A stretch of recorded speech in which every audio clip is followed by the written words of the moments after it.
जादुई लिपस्टिक वाली। नासिक में पूजा अपनी सौतेली माँ वंदना, पिता अर्जुन और 2 सौतेली बहनों खुशी और खुशबू के साथ रहती थी। वंदना बहुत ही चालाक औरत थी।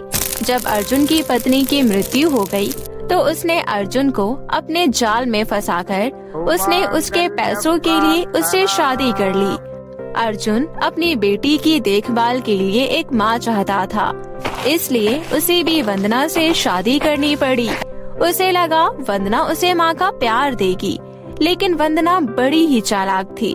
लेकिन जब वो काम के सिलसिले में बाहर चला जाता, तो वो उस पर खूब अत्याचार करती और घर के सारे काम करवा लेती, और डर के मारे पूजा भी कभी किसी से कुछ नहीं कह पाती थी। ऐसी ही समय बीता। फिर एक रोज पूरा परिवार आपस में बैठकर खाना खा रहे होते हैं कि तभी वंदना पूजा से, ले मेरी बच्ची 2 रोटी और खा ले, पतली होती जा रही है। मैं नहीं चाहती कि तुम कमजोर बनो। सच में हम बड़े भाग्यशाली हैं जो तुम इस घर में पूजा की माँ बनकर आई, और मैं बेफिक्र होकर अपने अगले प्रोजेक्ट के लिए 6 महीने के लिए बाहर जा सकता हूँ। मुझे पता है तुम इसका खूब ख्याल रखोगी। लेकिन ये बात सुनकर पूजा घबरा जाती है और वो अपने पिता से कहती है, नहीं पापा, आप कहीं मत जाइए। आप हमेशा ही काम के सिलसिले में बाहर ही रहते हैं। हमें तो आपके साथ समय बिताने का मौका ही नहीं मिलता। ये सुनकर पूजा को वंदना आंखें दिखाते हुए कहती है, नहीं बेटा, ऐसा नहीं कहते। मैं और तुम्हारी दोनों बहनें हैं ना तुम्हारे पास, हम तुम्हारा खूब ख्याल रखेंगे।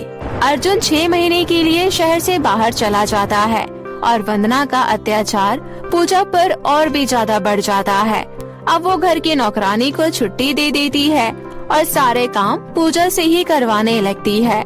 बेचारी पूजा अकेली ही सारे घर का काम करने लगी। ऐसे ही समय बीता। ऐसे ही एक रोज वंदना बाजार से शॉपिंग करके लौटी। ये वाली एक जैसी ड्रेस तुम दोनों सगी बहनों के लिए, और ये वाली मेरे लिए, और हाँ, मैं तुम तीनों के लिए एक लिपस्टिक भी लाई हूँ। अच्छी लग रही है ना? और पता है ना, उसी कंपनी की लिपस्टिक है जो एड टीवी में बड़ी बड़ी हीरोइन करती है। मुझे ना ये कलर बड़ी पसंद आई। वाह माँ, ये तो बड़ी अच्छी लिपस्टिक है और है भी बहुत महंगी। अरे मेरी बेटियों की खुशी के आगे क्या महंगा और क्या सस्ता।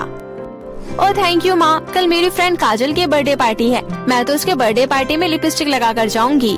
दूर खड़ी पूजा ये सब देख रही होती है। पूजा को बचपन से ही लिपस्टिक का बड़ा शौक था। उसकी सगी माँ जब जिंदा थी तो वो उन्हें लिपस्टिक लगा कर रखती थी। जब वो लिपस्टिक को देखती है तो उनसे बोलती है, माँ क्या मैं भी लिपस्टिक लगा सकती हूँ? चुप कर, तेरी औकात नहीं इतनी महंगी लिपस्टिक लगाने की। ये तो सिर्फ हमारे लिए है। अब जा, हम सब के लिए जल्दी से पकोड़े तल कर ला। माँ मैं तो बहुत एक्साइटेड हूँ ये लिपस्टिक ट्राई करने के लिए। मैं अभी लगा कर देखती हूँ। बेचारी पूजा रोते हुए रसोई में चली जाती है और रोते हुए अपनी माँ को याद करती है। माँ आप छोड़कर मुझे क्यों चली गई? आपके जाने के बाद पापा ने कैसी औरत से शादी कर ली जो ना तो मुझे ठीक से पहनने को कपड़े देती है और ना ही खाने को, और ना ही कोई मेरी इच्छा पूरी करती है। बस हर वक्त मुझ पर अत्याचार करती रहती है।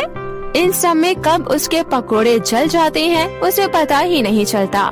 लेकिन इसकी बदबू से वंदना रसोई में आती है और पूजा को एक जोरदार चांटा मारते हुए कहती है, अरे करमचली, तूने सारे पकोड़े जला दिए। अब मैं और मेरी बेटी क्या खाएंगे? ना जाने कहाँ ध्यान रहता है तेरा। चल हमारे लिए फिर से पकोड़े बना। लेकिन माँ अब तो घर में बेसन खत्म हो गया। बेसन खत्म हो गया तो बाजार जाओ और लेकर आ, फिर आकर हमारे लिए पकोड़े बना। पूजा बाजार की ओर चल पड़ती है। बाजार और गांव के बीच जंगल वाला रास्ता पड़ता था जिसमें एक नदी बहती थी। वो जब भी उदास होती तो उस नदी के पास आकर बैठ जाती। उसी वक्त वो रोते हुए नदी किनारे बैठ जाती है। तभी उसे नदी के किनारे एक छोटी सी बिल्ली डूबते हुए नजर आई। अरे ये तो बिल्ली डूब रही है, मुझे इसे बचाना होगा। पूजा झट से उस बिल्ली के पीछे पीछे जाती है और उसे बचाकर बाहर ले आती है। लेकिन पानी से बाहर आते ही वो बिल्ली एक परी के रूप में आ जाती है। ये देख पूजा हैरान रह जाती है। तुम कौन हो? मेरी जान बचाने के लिए तुम्हारा बहुत बहुत शुक्रिया।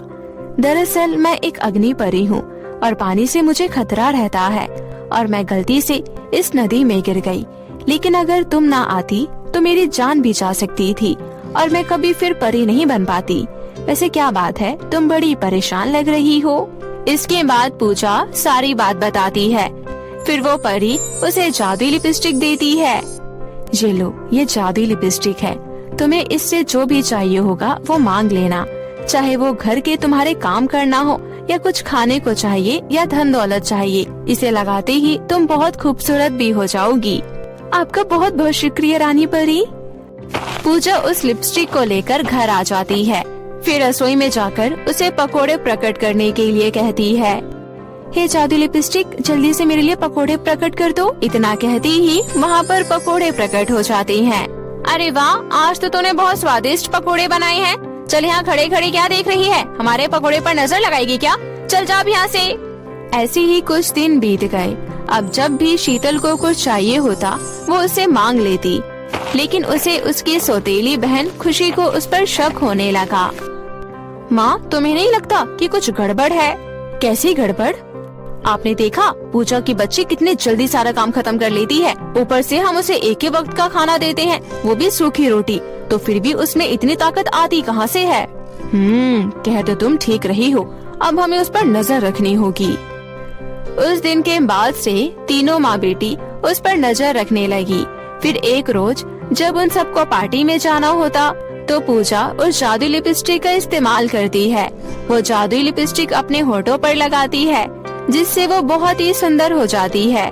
साथ ही उसके चेहरे पर मेकअप भी बहुत सुंदर हो जाता है। अब वो किसी परी से कम नहीं लग रही थी। ये देख तीनों हैरान रह जाते हैं। फिर जैसे ही पूजा पानी पीने रसोई में जाती है, खुशी जल्दी से उस लिपस्टिक को चुरा लेती है। अब हम भी इसे लगाकर सुंदर हो जाएंगे। वो तीनों एक एक कर तीनों अपने होठों पर लिपस्टिक लगाती है तो उनका रंग अचानक से काला पड़ जाता है और उनके पूरे शरीर में जलन होने लगती है।